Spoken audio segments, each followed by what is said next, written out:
नमस्कार दोस्तों, स्वागत है। कई दशकों से लोगों के दिमाग में ईस्टर आइलैंड का रहस्य छाया हुआ है, जो कि प्रशांत महासागर में एक दूरस्थ ज्वालामुखी भूमि है। लेकिन हमारे ग्रह पर हजारों ऐसे अनेक द्वीप हैं।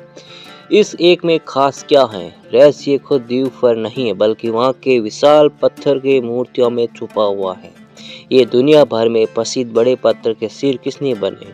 क्या इनका कोई खास उद्देश्य था? उनके निर्माता कहाँ से आए और कहाँ गायब हो गए?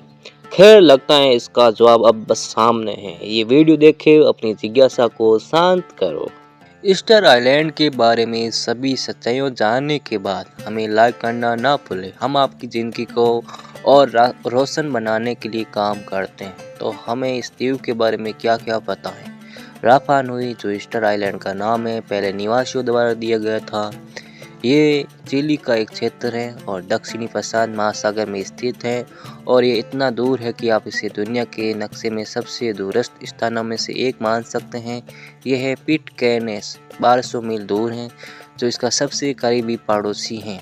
चिली खुद से 2300 मील पश्चिम में है और वहां पहुंचने के लिए एकमात्र परिवहन एक विमान होता है। अगर तुम इस जगह पर पहुंचना चाहते हो तो तुम्हें सैंटियागो, चिली से ईस्टर आइलैंड के लिए उड़ान में 5 घंटे बिताने होंगे। इस द्वीप का क्षेत्रफल सिर्फ 63 स्क्वायर मील है और इतने छोटे से इलाके में 837 बड़े पत्थर की मूर्तियां हैं। इनके बारे में कुछ दिलचस्प बातें हैं तो तुम्हें शायद नहीं जानते हो। इन मूर्तियों का नाम है मोही और इन्हें 13वीं से 15वीं सदी के बीच कहीं न कहीं तलाशा गया था। रापा नुई मूर्तियाँ उनके अजीब चेहरे की वजह से आसानी से पहचानी जाती हैं। उनके लंबे नाक और चौड़ी ठुड्डी होते हैं, चौकोर कान, भारी भौहें और गहरे बैठे आंखें। ये काफ़ी अजीब है कि नथुने मछली हुक की तरह मुड़ते हैं। पहले लोगों ने सोचा है कि मूर्तियाँ सिर्फ सिर से बनी हैं, पर हैरानी की बात यह है कि इनमें पूरे शरीर भी जुड़े हुए हैं। ये मई 2012 में खुदाई के दौरान पता चला। शरीर बस जमीन के नीचे छुपे हुए थे। दरअसल ये मूर्तियाँ बहुत ही लंबी हैं। सबसे बड़ी मूर्ति 33 फीट लंबी है और इसका वजन 990 टन है। लेकिन ये रिकॉर्ड नहीं है। जो द्वीप पर निकाला गया वो अधूरा था। लेकिन वैज्ञानिक गणनाओं के अनुसार इसे 70 फीट ऊंचाई तक पहुंचाना था और इसका वजन लगभग 297 अमेरिकी टन होना था। फिर भी पहले साइड से दिखाई देने वाली मूर्तियों के सिर प्रत्येक मूर्ति के आकार का 3/8 हिस्सा बनाते हैं। बाहों को अलग अलग पोजीशन में आराम करते हुए शरीर के खिलाफ तलाशा गया था। 837 में से 834 मूर्तियां एक ऐसे पदार्थ से तलाशी गई जिसे टफ कहा जाता है, जो वास्तव में संकुचित ज्वालामुखी राख है। अजीब बात यह है कि एक समूह को छोड़कर सभी मूर्तियां तट की ओर नहीं बल्कि अंतर्देश की ओर मुड़ी हुई हैं। इसका मतलब है कि उनकी फीट समुद्र की ओर हैं। शायद इसका कारण यह है कि लोग मानते थे कि मूर्तियां गांव वालों की रक्षा करती थी, इसलिए उन्होंने समझौतों को नजरअंदाज कर दिया। इस पैटर्न में नए आने वाली एकमात्र मूर्तियां एक जगह पर पाई जाती हैं। ईवी, जो रापा नुई लोगों के लिए एक पवित्र स्थान है, इस द्वीप पर एक अनोखी मूर्ति है। ये एकमात्र मूर्ति है जो घुटनों के बल बैठी हुई अवस्था में पाई गई थी।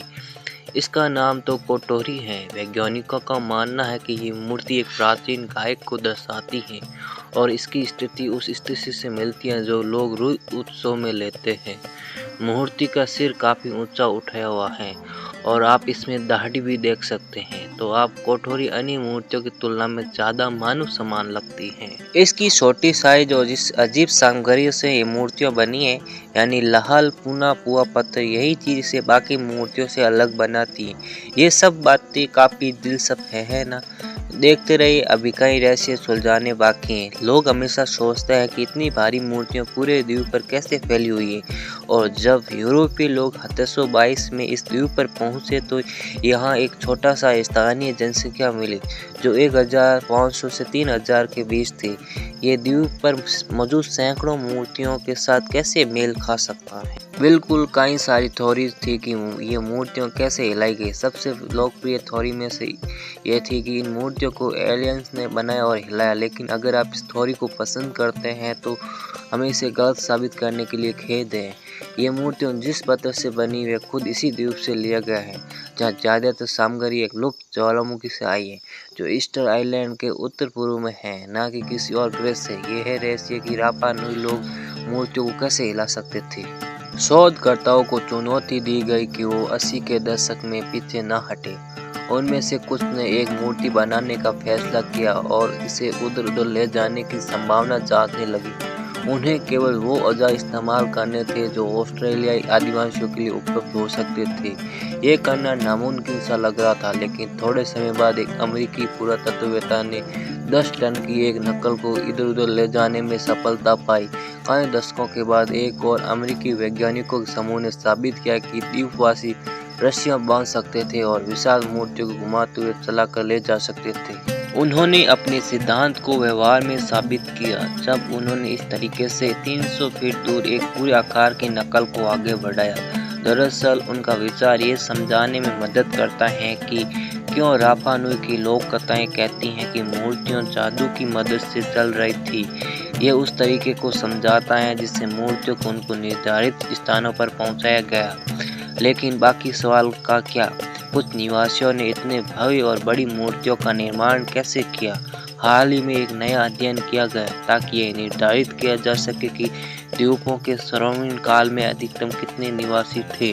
सभ्यता के नतीजे आए और वो काफ़ी अप्रत्याशित थे। पता लगा कि लगभग 17,500 लोग आराम से उस द्वीप पर रह सकते थे।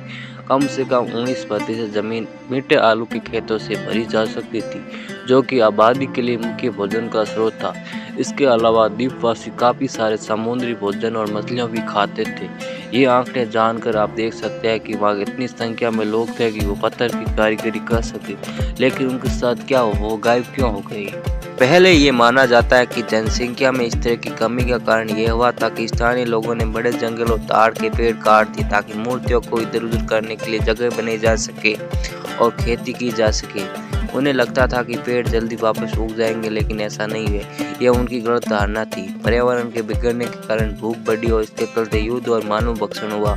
हालांकि आज इस सिद्धांत को गलत साबित किया जा चुका है। सबसे पहले रापा नुई के निवासी बहुत ही प्रतिभाशाली लगते थे। कृषि इंजीनियरों ने जानबूझकर खेतों में ज्वालामुखी पत्थर का खाद डाला।